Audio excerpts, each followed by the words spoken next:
days were to share with you something that very, very local.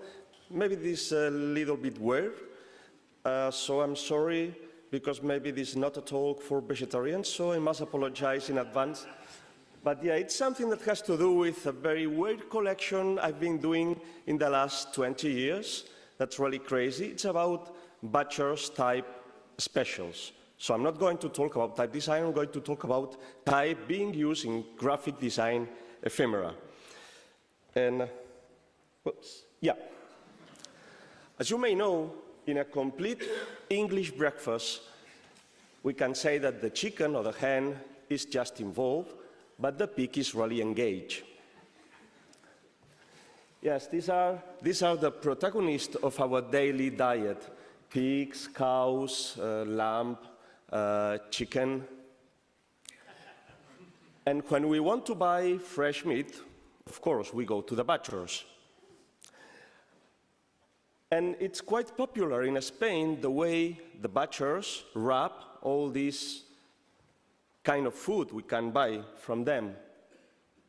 They have their own corporate wrapping paper where they inform about the address, the name, and all those specials that they can offer to the customer.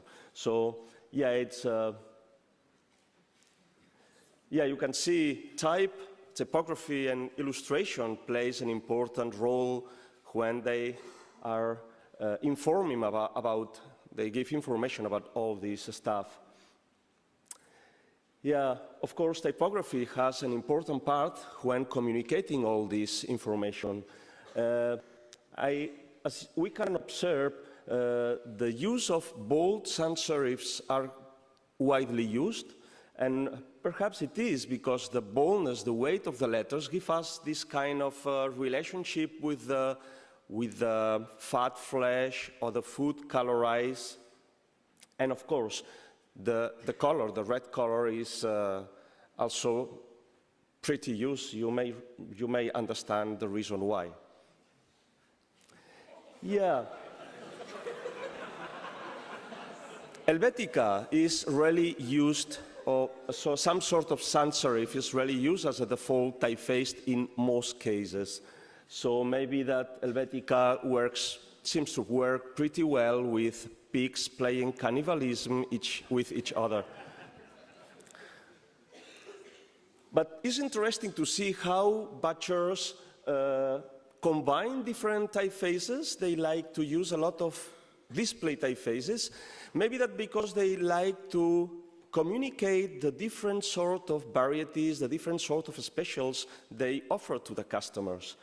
Yeah, we can see here famous typefaces from Excofon and Novarese.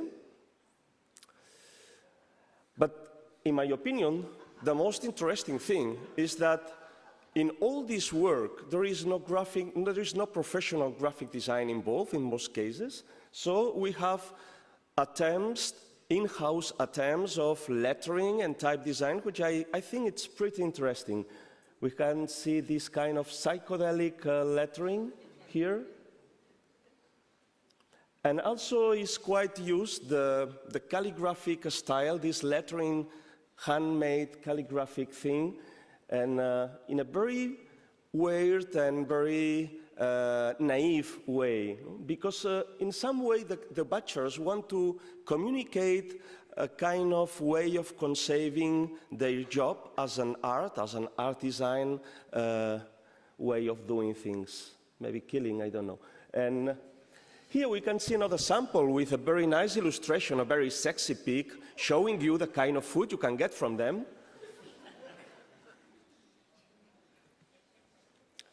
And some sort of three-dimensional 3D typeface here, very cool.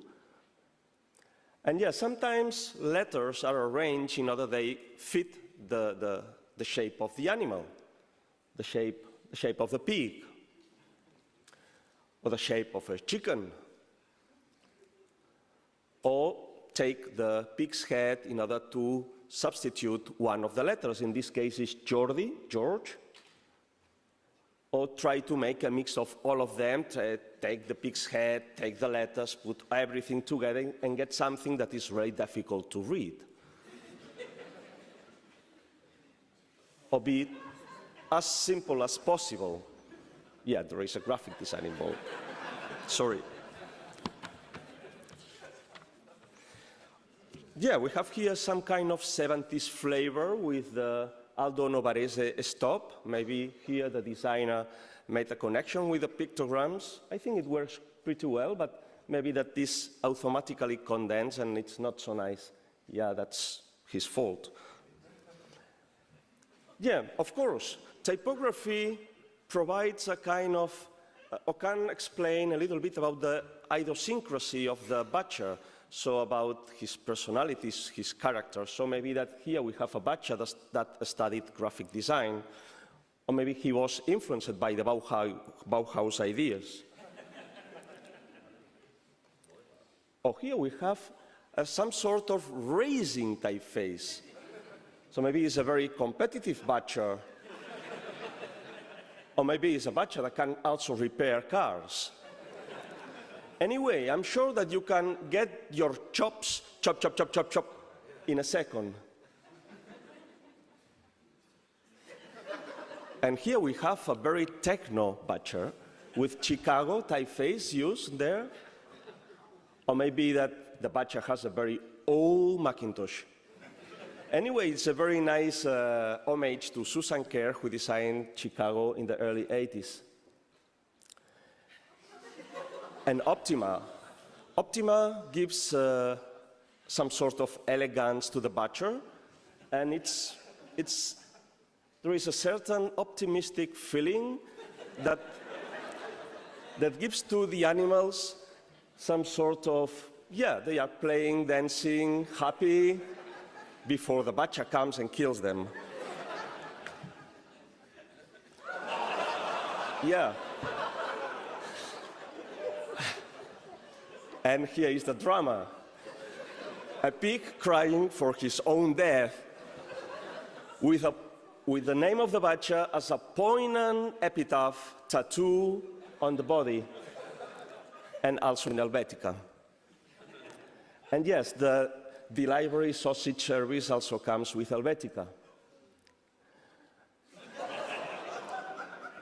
Okay, as you can see, the irony and the sense of humor is, I could say, that is something very characteristic, or is an attribute of a Spanish graphic design and typography also. Let me show you a nice example of a very good matchmaking, a very tasty matchmaking between Helvetica regular and sausage extra bold. Who could taste a better combination? Okay, to wrap up, to conclude, I would say that from all the wrapping papers I've been collecting in the last 20 years or something else more, yes, here is what we could call the butcher's type specials. And before we go to lunch, a recommendation.